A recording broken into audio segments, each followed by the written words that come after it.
On the airstrikes, Jim?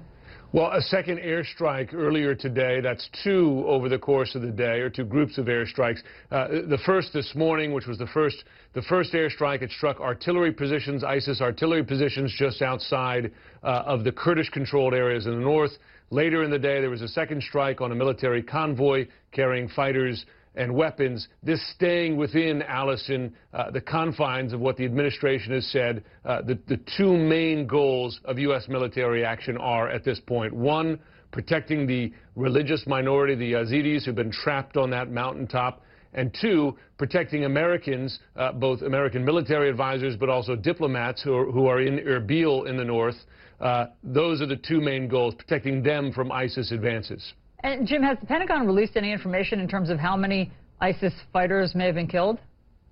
The Pentagon has not. The Iraqis have released some numbers. They claim that dozens were killed in some of these strikes. In my own experience covering this war, you have to take some of those numbers with a grain of salt. It's just impossible to know how they confirm those numbers. I mean, reasonable to conclude that many ISIS fighters were killed, but hard to quantify. Do we know if ISIS fighters have a way to shoot down our airplanes? We don't know for sure. I think it's reasonable to assume that they would have anti-aircraft weapons, guns, surface-to-air missiles. That's an open question. The Syrian army certainly had them, and we know that ISIS has captured some weapons from the Syrian army. We also know that they've captured weapons from the Iraqi army, which are, Allison, American weapons, ones that we supplied to them, certainly armored personnel carriers. There were reports today from Kurdish fighters that they had M1A Abrams tanks.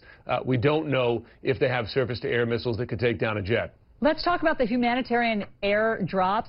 We understand that we were able to drop 72 pallets of food and water. Do we know how much of those reached those desperate people on the mountaintop? We do. The Pentagon says that 63 of the 72, so a pretty good percentage there, above 80%, made it to those people in need. How do they know it? They've got drones flying over this area, and they were able to identify from the drones that the people who needed those pallets got that aid. The pictures you're seeing there now, this is when Iraqi military helicopters brought in aid, and you get a real picture there of just the desperation. People fleeing, crowding around those Iraqi helicopters just to get some food to eat, some water to drink, and some children were apparently taken away by those helicopters. Desperate parents just trying to get them out of harm's way.